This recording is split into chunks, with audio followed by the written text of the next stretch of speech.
Now for the track guide. Before starting, if you want to improve at a quicker pace, check out GITGUDracing.com. I have a lot of courses that I can help you with. Now going into this track guide itself, for turn 1, reference for braking will be the 100 meter board. Past the 100, you're going to be applying the brakes, 0 degrees of steering wheel angle as you go through. Make sure you're not adding a little bit of turning towards the right side. It's super common around here for drivers to slide a little bit towards the apex even before the highest percent of the brake pressure is applied. So keep it nice and straight. Then after the white line, you're going to start to turn a slightly bit more and more and more. In third gear, make sure you're tail braking in these lower percentages. Notice here, 10, 13%. Don't go very hard with the trail brake because the car can understeer because the front tires go past the limit. You want to keep a tight line, and what's super important, maybe the most important thing about this corner, is that you need a late apex. So you need to push the throttle later in the corner. Like if you're just following the white line and the yellow and red curb around here, you want to press the throttle when you don't see the curb anymore, or at least you see just the end of it. Like right now we're pressing the throttle, the car gets to the left side. Make sure to not touch the gravel or this green part because it's gonna be way too far. Yes, you can go towards the white line, but don't go further than that because we need to bring the car quickly for the next turn. So right now when you arrive here, don't relax, instead push the car towards the right side as quickly as you can. Bring it here. The moment that you get to this position where you see this exit concrete road on the right side in front of the car, then you're going to be braking and turning. This is done at the same time, so it's not like turn 1, you have to do them simultaneously around here. Trail braking in these lower percentages and adding a little bit more steering as you get closer to the apex. Make sure you're pressing the throttle before touching this white line or the curb. So now we go completely over the curb and we have the throttle applied. We can use this curb to help the car rotate, but notice that we're not braking very hard. Instead, we're braking softer and for longer. This helps balance the car a little bit better. It's not a faster way around the track, but it's a lot more consistent. So for this hairpin here, reference for braking will be the middle of 150. Like right now, we're going to be applying the brakes. Straight steering wheel angle, 4th gear going into 3rd. And what's super important in this corner is to use this curb to help the car rotate. You can keep a very tight line around this corner and still press the throttle early because look, if you're gonna follow this curb just like that, like you're apexing once, the car gets a little bit wider but not very wide, and now you're pressing the throttle, the car will rotate in that dip.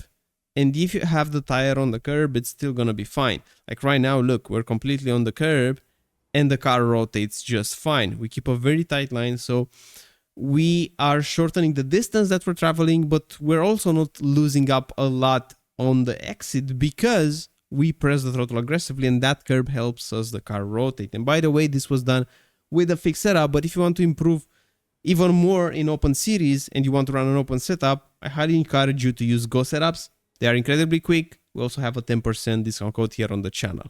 Now for this corner in front of us, reference for braking will be the 100 board.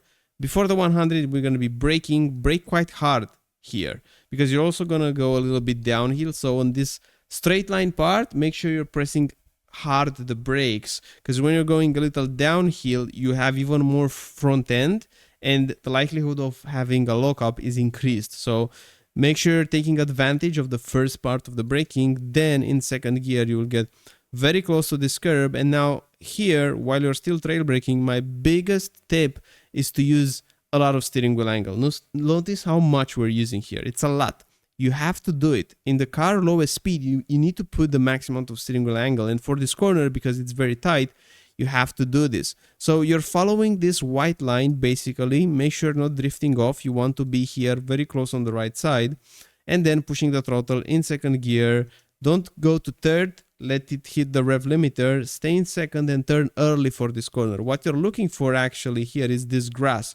You want to cut it because you see here in this position, our left tire is almost going through the grass. So that's fine. Don't turn late in this corner. You will just miss the curb. You won't use the curb at all and the car will understeer on the exit. Instead, turn a bit earlier. This curb will help the car rotate. You'll also have your minimum speed higher. And the exit is not as important because look, this part here, this is such a short straight and now we're turning again. So there's no need in taking a late apex there just for you to be early on the gas. it's better to shorten the distance and push more speed into the corner, and you will gain. Now for this one, use all the track, your right tire should be all the way here mounting this curb. Start braking in third gear, lower percent trail braking, as you can notice. Don't go completely over the curb, it can push you wide, so use it, but don't go completely over it. Push the throttle aggressively, and now we're heading towards the last sector of the track. For this sector here, reference for braking will be the 50 board. At the 50, braking, going into second gear, keeping tight, but use a lot of steering wheel angle, as you can see here. Make sure you're just adding this amount of steering wheel angle at the car's lowest speed. Don't do it too late, or I mean, too late is a bit hard to do. Don't do it too early, because then you will just understeer in the mid-corner phase. So pushing the throttle here, you can actually get away with this line. Both lines can work. So the one option is what we have here, having the car in the center and put it in the corner from this position here. And the other line is going a little bit closer to the white line, sacrificing a bit of speed in the previous corner.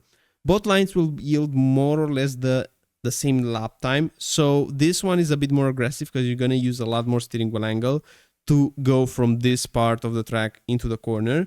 But if you prefer to do the other line where you open the corner more, that's a valid line as well. So for this one, we're going to be braking in the center of the track in second gear, keeping a low percent trail braking up until we see the ending of this curb. Once again, we want to push the throttle, modulate it initially, and then put it aggressively. And now for this one, this is just a lift, just like that, cutting the curb.